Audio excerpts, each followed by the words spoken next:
Left hash on the 47. He has three pass catchers to his right. Three-man rush. Sam stands in, runs out to his right. On the 50, steps up. He could run, runs across the 40, 35, 30, and he got it. Yes! He got there. Yes! He got to the 29.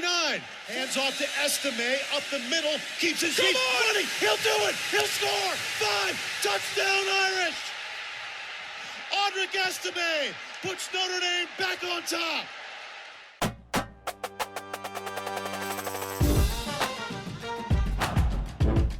Welcome to the latest episode of The Independent. I'm Pete Sampson, and an ACC road game tradition in the Notre Dame coaches box atop Wallace Wade Stadium. And I'd say either this press box was cleaned up or Notre Dame's coaches are very tidy. But this was as wild of a game as I've seen in a while. A game that you felt like the season was flashing before your eyes if you're Notre Dame. The amount of pressure that I think was on the Notre Dame staff and the Notre Dame program in the final 3 minutes of this game was incredible. And they figured out a way to get over the top 21-14 against Duke, who I realized Leonard got hurt at the end, but Mike Elko with a defensive masterclass for roughly 92% of the game tonight. Just incredible, Matt. You can go anywhere you want with this one because we could do a 2-hour show off this game. There's a lot to go after that. You mentioned Elko. I think had that final gone a different way, we'd hear from no shortage of fans saying that guy should be our head coach right now, and they wouldn't be wrong. That guy can coach his ass off. One thing. A lot of things were crazy tonight. A lot of unpredictable things happened. The one thing that happened that I did not see coming was Duke being the more physical, I don't want to say tougher team, but the more physical team. Obviously played better than Notre Dame in the second half and really took it to Notre Dame at the end. I put this out on Twitter after. I mean, in some ways it was the complete opposite of last week's ending, right? Where you knew neither team at least should have trusted their kicker. When Duke had a 3rd and 4 there at the end, I thought this is 4 down territory. You run it up the middle twice, and instead they ran a draw and then a pooch punt, which was actually a really nice pooch punt. But I just thought that was you missed the opportunity there to put them away, much like Notre Dame missed the opportunity to put Ohio State away offensively last week. Duke then drops a 3rd down interception, much like DJ Brown dropped an interception last week, and then a huge 4th down play. That Sam Hartman makes and made it look, at least on TV, it looked very easy. Obviously, it wasn't easy, but it's like there was no one within breathing sight of him. From the press box, I didn't think he made it. Oh, really? Oh, on TV, it looked I'm at this angled view from like 127 yards away. And I was like, holy crap, he made it. And that even is like last week, which feels like last year, 2 sneaks, doesn't make it tonight. And it wasn't the only one. He had one, I think, going in the 3rd quarter where he just frickin' plowed a guy. Yeah. And they remember number 7 is on their team in the backfield too, which ended up helping them. Yeah.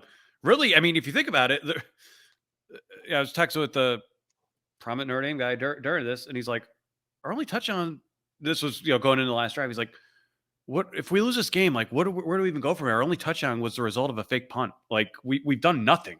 And he wasn't really wrong. We said this preseason, we said it before last week, and I will reinforce it here. You could have a lot wrong with your program. You can make a lot of dumb coaching mistakes. When you got a quarterback who's got the stones and the talent of Sam Hartman, you're never out of it. I think that was officially a 95-yard drive. Unofficially, I believe it was a 98.5-yard drive because they had, of course, a false start to lead off that drive, which – we could go into a whole nother tangent here about how much the staff will say we're playing to our own standard, not to the competition's. Well, they're failing miserably, in my opinion. I mean, they had so many self-inflicted wounds tonight that if they lost this game, I just don't even know where we'd even begin. And it's still, again, not to take away from Duke, but you have 4 false starts in the first quarter of a road night game. It's like, you guys just played a huge game last week in primetime. This is not new. But again, Sam Hartman made the plays when it mattered most, as did Audric Estime. I thought I heard Freeman on TV say we were actually going to play for a field goal there, which he said drives me crazy because Spencer Schrader is less reliable than my 4-year-old right now. So Freeman said post game that he wanted Audric Estime to go down at like the 1 yard line, and then that I can get behind. Nah, it wasn't play for a field goal that was like 57 yards. I still wouldn't 18 yards. I mean, he's better from 50 than he is from 18. I'm good with Estime doing whatever Estime could do in that situation. But even the play before that, did you see Hartman? There was so much confusion. Yeah, it was on TV. He's looking at the sideline, throwing his hands up. It's just like the goal line defense was atrocious. And again, a goal line defense is tough. I'm not going to say it's easy. Yeah, but like Riley Leonard was good, and I think Duke figured out how to get Notre Dame in some like leverage spots where they just didn't have enough bodies for him. Like, but it was like he was the whole show. And I thought they did a really nice job on the first half of limiting that show. But in the second half, I mean, Duke, I'd say like Wallace Wade, there's like 40,000 people here. It was a really good environment. Yeah, looks more than that on TV, at least when it's full. They turned out, and that got to Notre Dame. I mean, that's like when you see false start, like the pre-snap penalties. That never happens at home. It only happens on the road, and it only happens on the road when like the place is lit. And this stadium was that tonight. Like Freeman was sort of pushed back on the notion that Ohio State almost beat them twice. I have a hard time figuring out like another explanation for it. And look, I'm not saying last week was easier to move off of, because it wasn't. But it's tough to look at tonight and not feel like, man, they still had some cobwebs hanging around from last week. And like Freeman acknowledged it, like, look, this was a really tough week. And it wasn't just because they lost, it was how they lost. And, it's like in the same way that, Ryan Day got to write history because he won post game, like Notre Dame gets to write it tonight because they won, no matter how it got there. But man, to do it with 3 receivers, your offensive game plan is stuttering. The defense feels like it's beginning to give ground in a way that it didn't in the first half. The penalties, the missed field goal. You had the Tyree fumbled punt that he recovered. I mean, just a million different things tonight that, much like last week, if one of them goes the other way, Notre Dame loses. Last week, if one of them goes the other way, Notre Dame wins. It's just, this is why we love this crazy batshit sports for games and nights like this, even though they're kind of hard to write about afterwards. Yeah, no kid. I mean, Notre Dame's leading receiver, and I say that word literally, was Tyree, a converted running back, 2 catches, 28 yards. Now, Mitchell Evans, my God, is that guy good? It's not like, well, we obviously overlooked him because we're going to overlook anyone who's not Michael Mayer. But the last 2 weeks, that guy has put on a show, and tonight especially was pretty much the entirety of Notre Dame's passing game. And he made catches easy. He made catches that were tough. Just very, very good. The other thing, and obviously, everyone saw this with their own 2 eyes tonight, but we always knew, you knew because of the offense he ran at Wake. You knew Sam Hartman had the legs to beat you.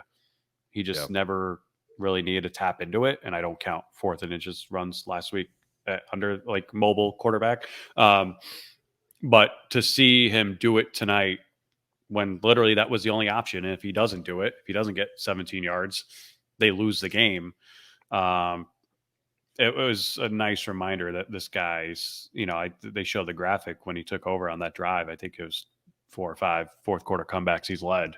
That's the kind of experience the kind of gift you just can't teach. I mean, it makes everything else go away, at least for tonight and until Saturday. Yeah, it's one of those things where, holy cow, I do think like the pressure, like you could feel the pressure on Notre Dame in the press box. Probably except for Sam Hartman. Sure. That's probably not the only player, but certainly the most noticeable player that was just like, okay, we're good. Like, I got this, which doesn't mean like you will win the game, but if you panic and tighten up, that's a surefire way to lose it. And he did not. That 4th and 16 run for 17 yards, like you can see him trying to direct Rico Floyd down the field, and like, Notre Dame was so short at receiver tonight, and so gassed at receiver tonight. They couldn't operate in a way that they needed to, and it was Hartman made the best decision he probably will make in a Notre Dame uniform by just saying, like, screw it, I'm taking off, because that was the only way that was going. I mean, and like there were spots where I think that Jared Parker tried to scheme up some throws and get in the pass game going. There was never a moment where you felt like it was going to work, unless it was going to Mitchell Evans. I think the receivers finished with, I get the stats in front of me, but I think it was four catches for 56 yards on 15 targets. If you're averaging 3 yards a target at the receiver position, that is way off where you need to be. And that, like, I get it. Like they were down, but it felt like the season suddenly was hinging on Jaden Thomas and Jaden Greathouse, which is like where I thought the offensive line was going to against Duke, which again, against Duke played great, and they're a great football team, but not the way you would have drawn it up coming into the year. No, it's just like I thought that the offensive line was going to pick up where it left off last week, and that didn't happen at all. No, it's like that's the way that I think both of us saw this game playing out was like it would be nip and tuck in the first half. It was, but then Notre Dame would assert itself physically into the third quarter and definitely in the fourth quarter. That didn't happen because I even on the last drive, it wasn't like they ground them down, even though it ended with a 30-yard run. We're talking about a PI penalty and then an OPI that you have to overcome. The Hartman scramble, Mitchell Evans doing some stuff. Rico Flores had a big catch there. But that was one of two big catches the receivers had in the entire game.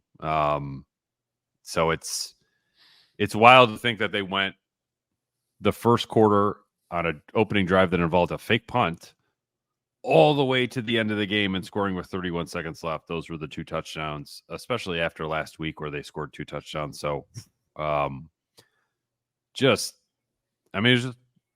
is insane. The game made no sense. And like I put this out on Twitter, like games, like I've covered a lot of games, and games where Notre Dame was it felt like they were dead, where they won the game in the end. I mean, you're thinking like 2016 Michigan State, 2016 UCLA. Somebody brought up a good point that the Virginia Tech games in 2019 and in 2021 were pretty wild, like where Ian Book scores at the end to win it, but also the Jack Cohn benched for Tyler Buckner. Tyler Buckner hurt. Jack Cohn comes back in. Kevin Austin makes this like catch on the side of his helmet, like in the back of the end zone. It was just that was an insane game. But like, I don't remember those games having like the holy cow, your season is flashing in front of your eyes vibes that tonight had. The Michigan State one did for sure. 2012 Pitt. 2012 Pitt, that would be one too. That was those, but it's like the fact that we're talking about this game and that group is crazy to me because I thought that Notre Dame had got to a point with its line play that they were not that they were upset proof, but they were going to be able to wear somebody down physically with how talented they are at those positions. And maybe they didn't play well because of Ohio State. Maybe Mike Elko deserves even more credit than we're already giving him. That may be true too. But it was a wild ending. That nobody on that staff could have seen the game playing out the way it did.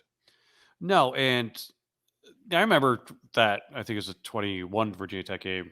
We did our old podcast together in similar discussion, but I remember thinking and saying something to the effect of, it looked dark for a while there, but Brian Kelly wins these games and Justin Fuente doesn't. And that's why Brian Kelly had all the success he had. And that's why Justin Fuente got fired, I think, that year at Virginia Tech. You don't have that built in with Marcus Freeman. Right. You don't know what you have in him yet. He's in his second year as a head coach. You don't know. There's not this, all right, like he'll figure it out. Like he always does. Not that Brian Kelly always figured it out, but more often than not, he did against teams that he was supposed to beat.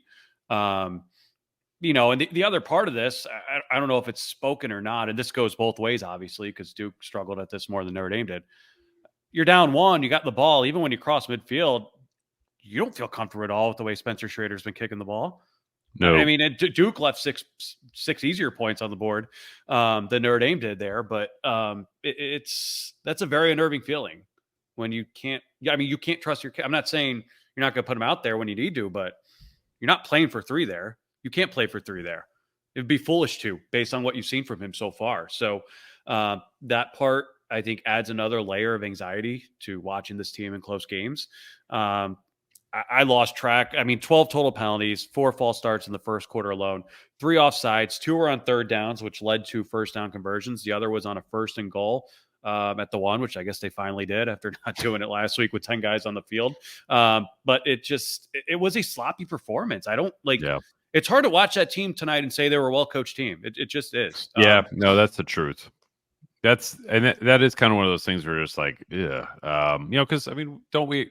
All of us put down, if you have a lot of penalties, we put that down to coaching, right? Yeah. The way that when they're before and after the whistle, as almost all of theirs were. Yeah. I mean, those are worse than, like, I don't understand the Botello targeting penalty. I don't know if you saw that. Like, yeah, no, it was awful. I've never seen a target. Maybe late hit, but it was not a target. Yeah. I thought they were going to call it on Javonte Jean-Baptiste. And I didn't I thought he should have caught it either way. I thought the offensive pass interference was ticky-tack for that moment. But again, bias. You get 12 penalties. I feel like you're just writing your own narrative there. Like you can't sit here and say it was the refs when it happens that many times. Yeah, no. And if you're a coaching staff, you can't say, "Oh, well, coach a more disciplined team." Yeah, that is a strange development for Notre Dame right now. It's not something that I saw coming, because you felt like, all right, it's pretty old team, especially on defense, right?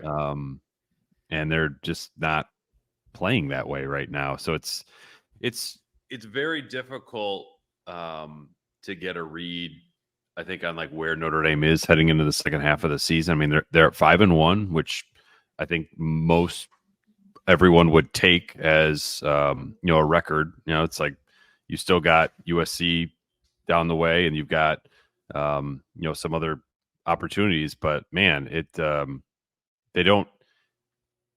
I think they're still sort of searching for like who the heck they are right now.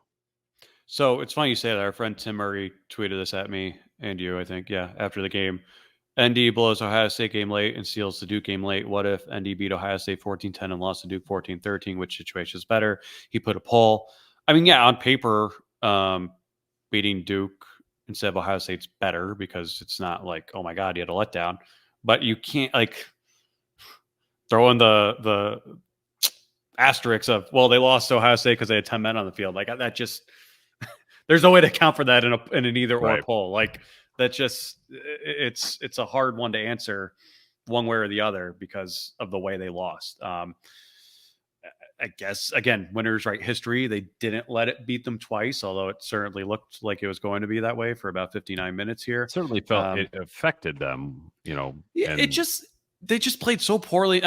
Honestly, both halves. They left a lot of points on the board. Like that was the first half that you watched. They shut them out in the first half. Again, I mean, they held Ohio State to 3 in the first half last week, excuse me. They shut Duke out in the first half this week. And you watch that game and you're just like, how is Notre Dame not up by 3 or 4 touchdowns right now? Just with the way the game played out. Like Duke couldn't do anything offensively. And again, Duke has been a tough second half team. I mean, Pat Forty tweeted out the stat after they scored. Second half scoring this year, again, this was before the last Notre Dame touchdown, Duke 92, opponents 17. Now, part of that is the competition, but I mean, Mike Elko and that strength stat. I mean, Duke and Notre Dame had the same record last year, and one of them was a first-year coach coming off a 3-win year, and one of them was a first-year coach coming off an 11-win year. So, like, we could contextualize how good Mike Elko has done at Duke all we want. I'm still not sure we can fully grasp just like they're going to go home disappointed they didn't beat Notre Dame, which again is absurd to think about in the greater college football context. Yeah, the teams felt way closer in ability than I ever could have expected. Physically, I mean, that's just what you didn't think Notre Dame. Again, I'm not saying they got out toughened or anything like that, but like physically, like you don't think in the second half Duke's running backs are going to be dragging your linebackers for yards at a time. Like, and again, credit to them. That just was not a factor in this game that I saw coming. And it makes being disciplined and taking care of business when you're in prime position that much more important, because it's this is a tougher schedule than I think we gave it credit for. I mean, we all circled the big three at the beginning of the year, but Duke's, I mean, here's the irony of all, it didn't even dawn on me. They play their 2017 defense coordinator tonight, who's undefeated, Mike Elko. They play their 2017 offense coordinator next week, and Chip Long, who's undefeated on Louisville staff. It's and then they've of course got USC, the biggest rival of all, who there's a lot of yards to be gained on that defense. I think we all saw after today. There's also Caleb Williams, who's just a super freak of a football player. And they faced him once, didn't go so well. Much like everyone who's faced Caleb Williams, it'll be interesting to see how they try to contain him a couple weeks from now at Notre Dame Stadium. It does feel like, look, you have to outscore USC to beat them. And right now, Notre Dame is not in a position to outscore people. It felt like they were at the beginning of the year when they, snapping off 40-point performances 4 straight games, but they're gonna have to get some stuff sorted out offensively, like more of the consistency of the offensive line, because I feel like that group, with what we saw last week against Ohio State, like there's a chance for them to be really good. But with the receiver position, I don't know if that's something that can get solved this year unless they get very healthy very quickly, because the offense felt like it hinged on 2 pretty good receivers not being available tonight, and then like everything kind of crumbled from there. Just to again, not to look too far ahead, but as I said that, I decided to look it up. Colorado entered today dead last in the nation in rushing, 133rd of 133 FBS teams, averaging 55.75 rushing yards per game. Today against USC, they ran for 193 in a game in which they trailed by 27 points at one point. So again, there are yards to be had on this USC defense, and there is a path to victory there for Notre Dame, despite Caleb Williams being on the other end.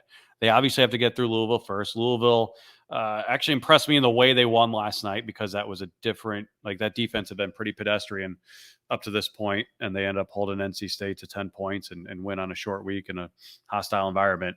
But it's going to be a hostile environment in Louisville next week. I'm sure I think they set their crowd record when they played Notre Dame there in 2019. It wouldn't surprise me if they broke it this time. ABC Saturday Night Football again, undefeated team. Jeff Brom, if nothing else, was an upset maven when he was at Purdue, and he always had a few tricks up his sleeve. He'll probably have a few more for these guys next week. But it definitely, again, a win is a win. That's awesome. It was a good win. It was a good road win. You can only imagine what this does for the team's confidence moving forward. And you can only imagine, not that they lacked confidence in Sam Hartman, but to validate that we've got a freaking dog at quarterback who went out there and proved it. Again, we knew that, but to see it and to see him literally, I'll say it, single-handedly bail them out here tonight and win them this game that they probably should have lost, that I think that just reinforces a lot of positives moving forward. But this is not, you look at them play Ohio State essentially to a draw last week, and you think, all right, well, they should win all their other games other than USC, right? And now it's like, no.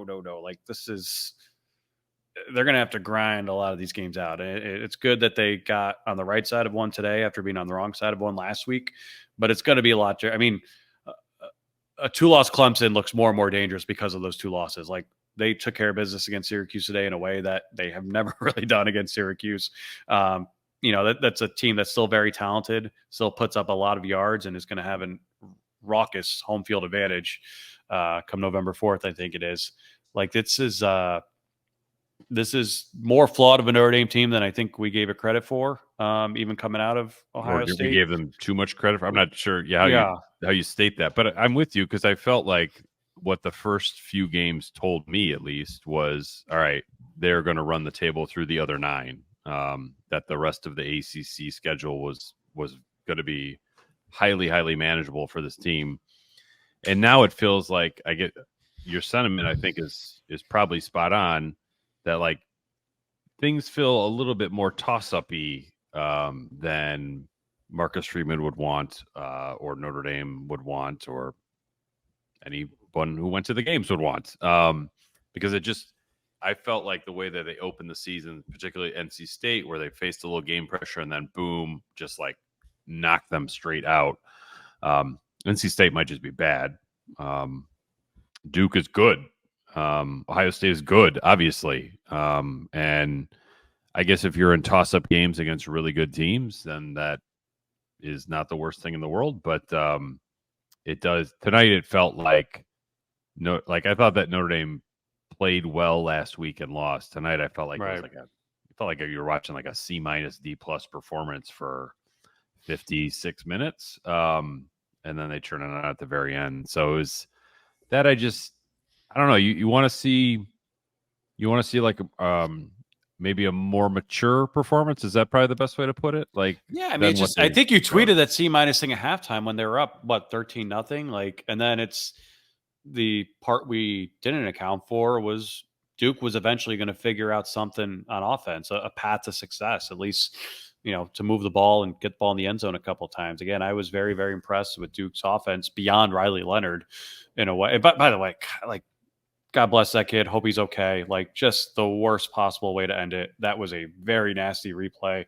they showed. I did not see TV. it. Don't. I mean, the fact Sam Hartman Hartman went over there, yeah, like, and then he even was asked about it post game in his press conference. Like, he's just like, I've been there. That is a pretty dark place. And he's obviously not a doctor. He's not going to diagnose what happened to him, but his dad is.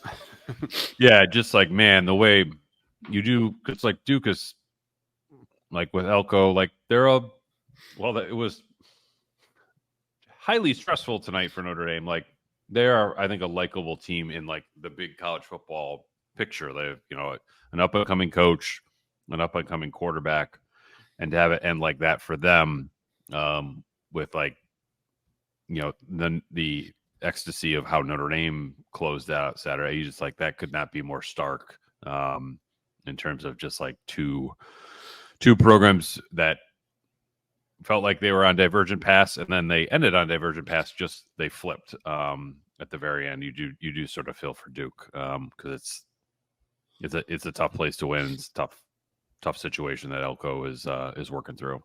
Yeah, I mean, I line if I say I've gone down Duke's remaining schedule, but this was not a conference loss, and it wouldn't, based on what I saw from the night I've seen for them so far this season, in a divisionless ACC, which we have now, it wouldn't shock me at all if they're playing for the ACC title at the end of the year, especially when Clemson already has 2 ACC losses. But yeah, that just sucked for Leonard. I mean, we're talking about a first round pick, and it didn't look good. But like, think about the lives and money that could potentially be changed by that last play of the game.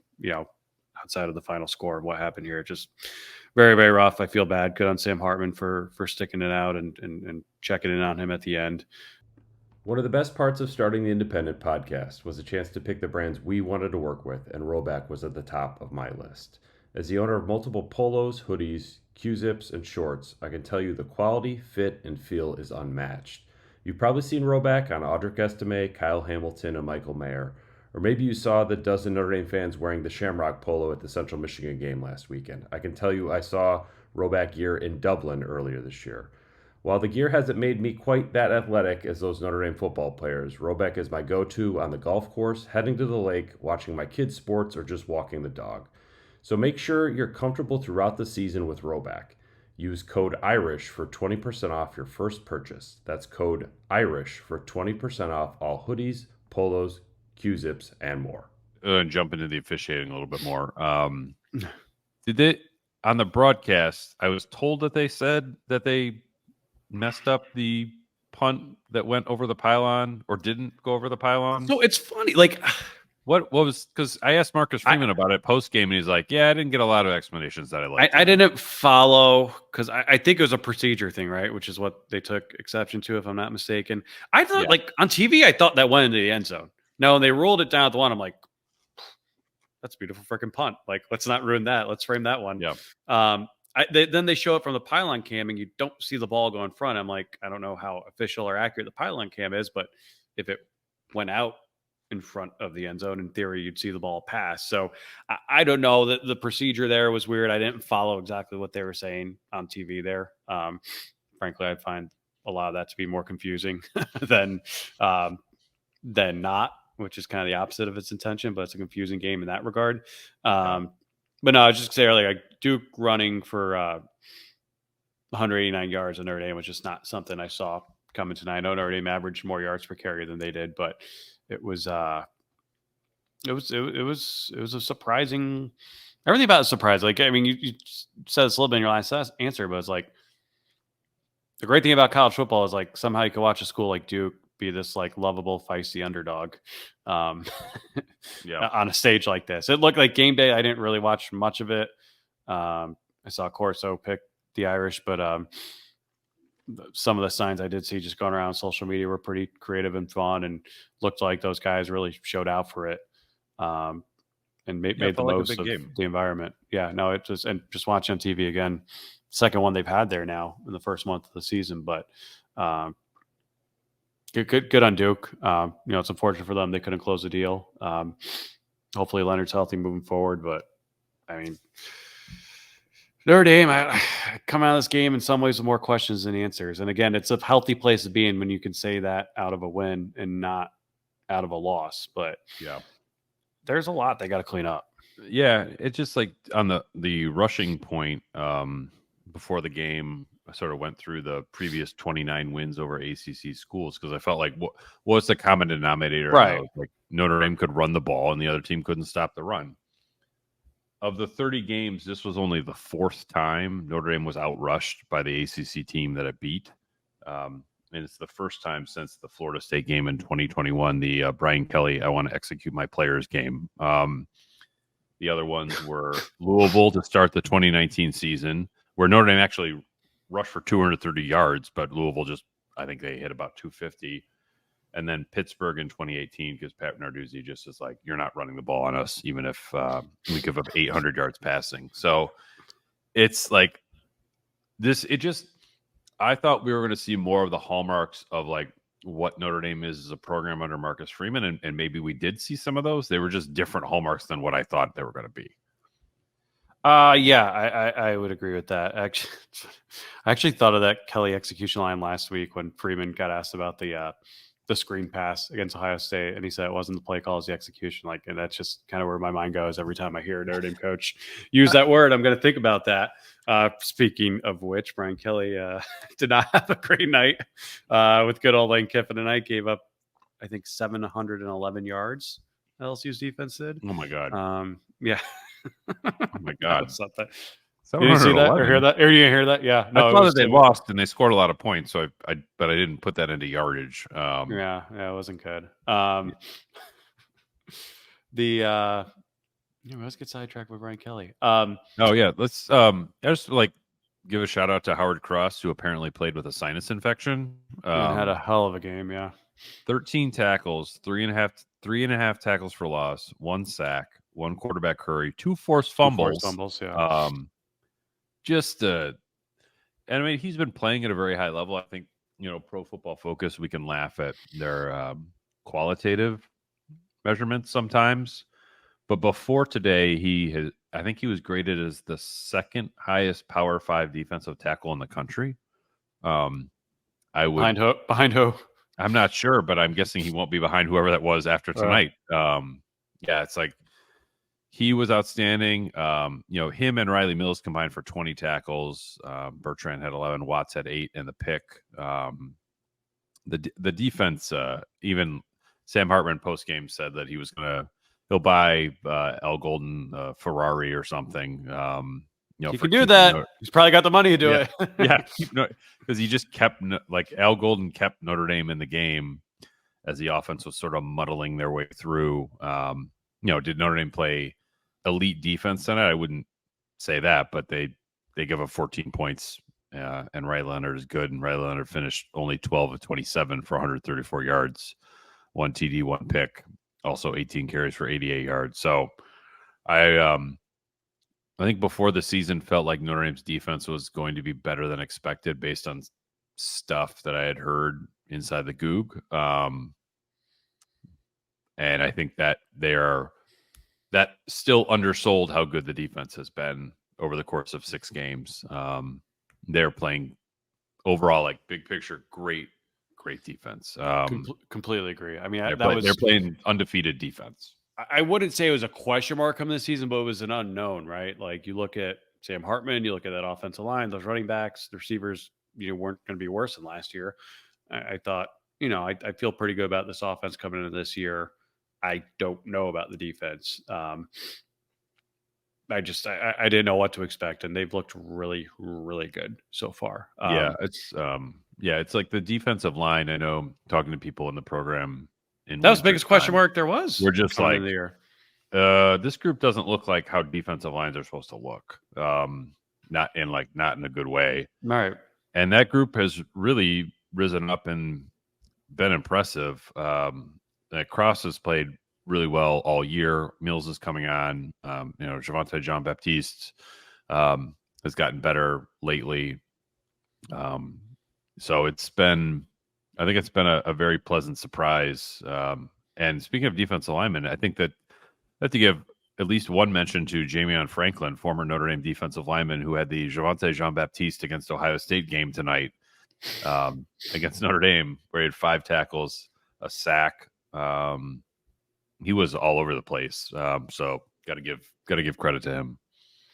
Yeah, I mean, again, if you said Notre Dame would hold Duke and Ohio State to combine 3 first-half points across 2 weeks, you feel pretty good about it. In fact, hold them to 31 combined points across 2 games, you feel pretty good about it. They really took care of business in the first half. I mean, just going over the drive chart right now, Notre Dame's first 5 drives of the game ended in Duke territory, and they had just 10 points to show for it. Yeah. So it was a very incomplete showing the first half. Again, I undersold Duke as far as I watched that first half. I thought, if Notre Dame was playing a better team right now, they'd be paying for their mistakes. And yeah, sure enough, it was a better team, at least in the second half. And they did make Notre Dame pay for the mistakes. Notre Dame was just able to Sam Hartman was able to bail them out of it at the end. But it's interesting, I think, how we're all consuming these games in this season. We had Ty Hildebrand on the show midweek to kind of talk out the Ohio State loss. I don't know if he's okay. Oh, no, he's not. I don't know if you saw his Instagram on. No, what happened? Oh, he said, I'm having heart palpitations that I'm pretty sure are related to this game, but I'm not sure. I will consult with a doctor if I still the feel media this way member next in to the me moment. In the moment, wearing an Apple Watch that was triggering you have a high heart rate. He was getting alerts during the game. So I think, it was not. It wasn't Andrea Adelson. It was the other person on the other side of me tonight. David Hale? No. Oh, well, he was there too, I think. And you said not Andrea, so I assumed David. That's funny because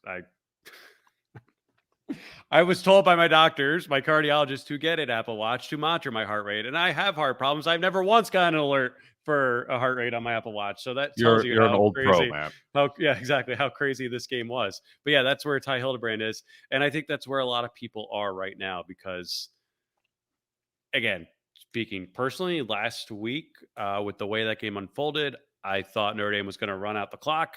Even when they didn't, I thought this defense has played so well against Ohio State all game. They're going to make the stop they need to make to end this game. Obviously, it didn't play out that way. Conversely, this week, when they fall behind and they get the ball back at the 5 and then, of course, have a false start penalty, and there's however many minutes left, 2:35 left when they took over, and you're going essentially 98 yards in a half where nothing's really gone your way offensively. I'm not optimistic at all. Again, the uncertainty with the kicking situation plays a large part in that because I'm thinking you got to go 98 yards here, not 68 yards or whatever. But they have certainly taken folks, including whoever was sitting next to you tonight, on a wild ride. That's for sure. We kind of touched on this earlier, but in what ways does tonight make you rethink the back half of the schedule? If at all. Well, coming into the season, I said they're going to go 9-3. They're going to win one of those big threes, and they're going to lose a game they should have won. And I said that because they lost to Marshall and Stanford last year. And I don't think you can assume every game you're a favorite in, you're going to win until you prove you can do that against the worst teams on your schedule. So as good as they looked against Central Michigan, Tennessee State, Navy, etc., NC State, they look good enough where I thought, and Ohio State looked vulnerable enough where I thought they'd beat Ohio State going into that game. And I think I was right for the wrong reasons, or wrong for the right reasons, however you want to look back at that. But, the schedule's just one that, like, I'll probably eat my words by saying this. Pittsburgh doesn't scare me, or Wake Forest doesn't scare me, right? But again, neither did Marshall or Stanford last year. But Louisville, that's a tough game. USC goes without saying. Honestly, Clemson at 2 losses scares me, because not that you're going to overlook it, and I don't think you overlook tonight, but like, you had every reason in the world to, I don't know, be disciplined and put on your best face tonight, because you knew it was going to be a raucous environment on the brightest lights, which will, Colorado USC will probably outdraw it because of the way that game went, but like, be at worst the second highest rated game on TV this weekend. And you still had 12 penalties, most of which were self-inflicted. Like those are the things where you can't walk before you crawl. You can't run before you can walk. Like, they're making some very amateurish mistakes that you'd think a veteran roster would have outgrown by now. And again, I think that comes back to coaching. I don't know that. I'm not in those meetings, but usually that's a reflection of the coaching. I think that you have to concede that, because I think that this week was much harder on Notre Dame than the brave face that they put on. Sure. About we're moving on, and like, that was a game that will stay with you the rest of your life. If you're Notre Dame, like, we'll be talking about, if we're doing the independent in 20 years, we will still reference the Ohio State game from 2023. And it's hard to get off the mat from that. And I know they said all the right things about, working for finding answers and looking for solutions and accountability and 24-hour rule and all the other sort of talking points that they can hold on to. But I would almost feel better about the prospects of Notre Dame's remaining 6 games if after the game Marcus Freeman got in there and be like, you know what, Ohio State, that took more out of us than I wanted to admit during the week. And I think that you saw that tonight, because different circumstances, but last year too. Ohio State beat him twice. Last year I think is like, it's game 1. He's still figuring so much out, right? That the loss to Marshall was not excusable. The emotional letdown was understandable.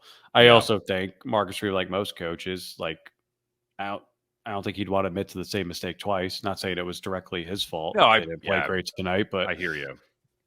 That way. But Louisville will be a challenge. USC obviously a challenge. Clemson obviously a challenge. Was this Pitt between those two? I think between USC and I think it's a bye Pitt, Clemson. USC bye Pitt, Clemson. Gotcha. And then I can't remember where the bye comes before or after Wake. That's right. That's right. Yeah, the week 0 game. Right. Okay. It just buckle up. It's just not. I don't think there are any games you can take for granted. Again, this was a gutsy win. Like, you don't win this game if you're completely defeated and dejected from last week. You don't win this game with probably 95, if not 99% of the other quarterbacks of the nation in that situation at the end. So I think there obviously positives to build off moving forward. But as far as how we consume it, I have some serious questions about these guys. Yeah, no, I think that the staff, I think Golden has been a star, but the offensive staff has a lot of things to get sorted out. I think that we always talk about the head coach's inexperience, and probably very rarely talk about coordinator inexperience or experience. But I think you've seen it with Golden, and you're seeing it with Parker. Frankly, I think you saw it with Reese last year. Like, it's not like Reese was there were stretches where it went bad and he couldn't turn it around. Right. So it's I think Parker's Now, going through that right now. I agree. I don't know exactly. We've both talked to plenty of people in and around that building, and we've all gotten different theories about what actually happened at the end of Ohio State.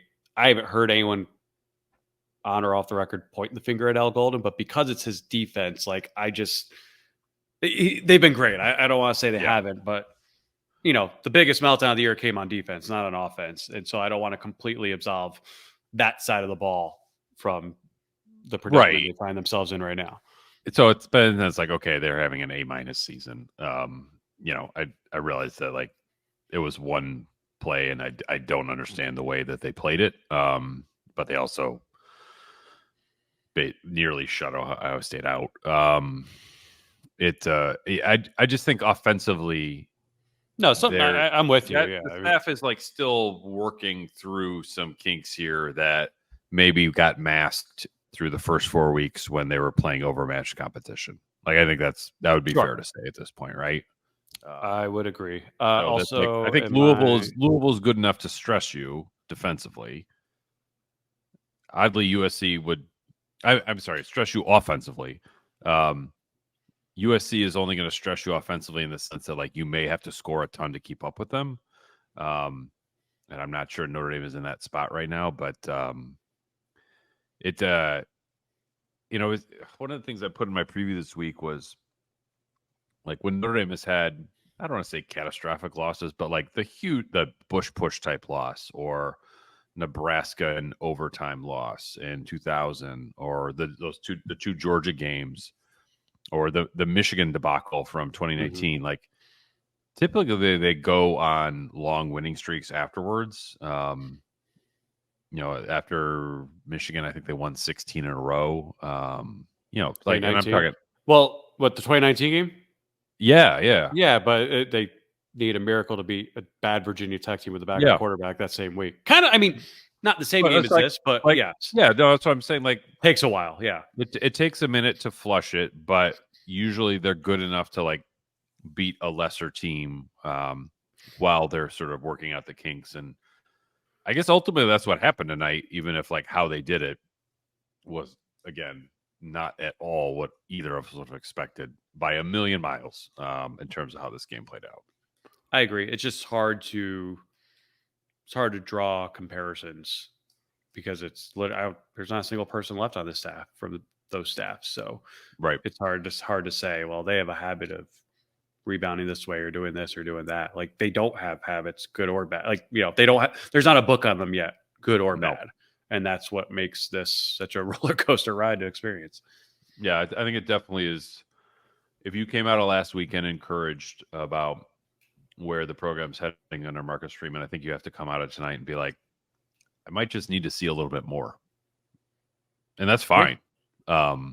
But I think we all need to see a little bit more before coming to conclusions, maybe one way or the other, on what this season could be. But to be able to get through tonight with just having one loss, it makes you feel like there's just not everything is still on the table, but the difference between 1 and 2 losses is massive. Again, they already have a loss, but every program, I don't care how good you are, has a game like this where, again, I think a lot of this was self-inflicted. I don't think, look at Georgia today, right, against Auburn. That was a tie game in the final 2 minutes, and Georgia ends up pulling away. Georgia, take this where some people think it's important, some don't.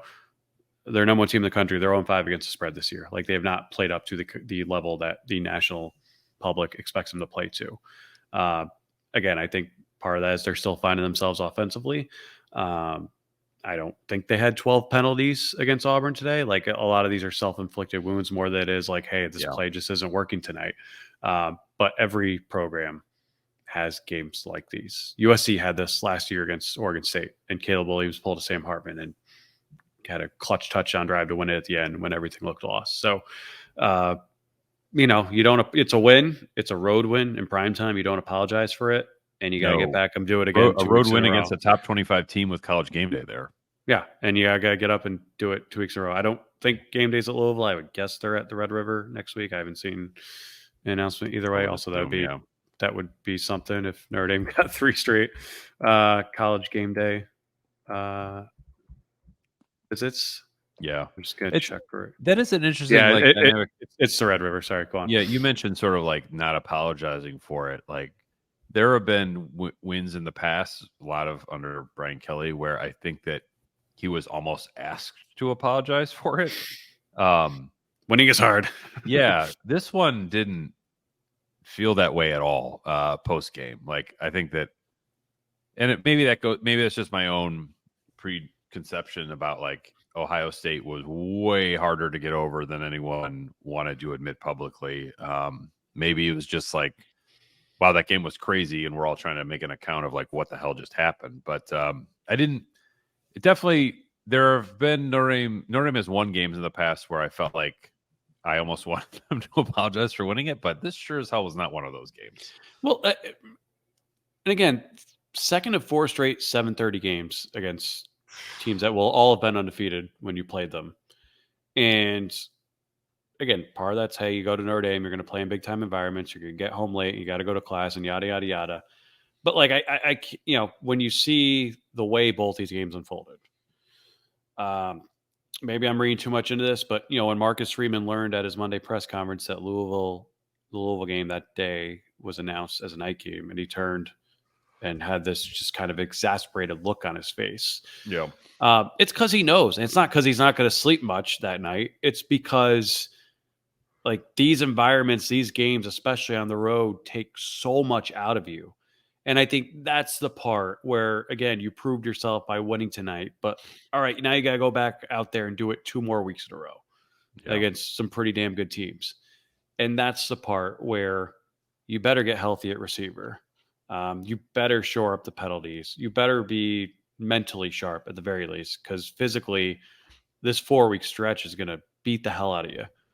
And if you could come out of that 3-1, you're feeling pretty damn good about yourself going into the bye, regardless of how those wins come. But because tonight was so difficult and you got to go out there and do it again next week, that's where, that's where I think a little bit of the apprehension of getting too far ahead about what this team can be comes into play. Yeah. I think bottom line, we want to see more as both a proving ground and from an entertainment value, because we got a lot of entertainment. this team is really freaking entertaining to watch. So yeah, I'm on that note. That's all I got. I don't know if you want to take it. Nah. We started recording this podcast in September, and now it's October. Mr. October. Yeah. Yeah. Well, I guess we'll end on that note. We'll be back midweek next week.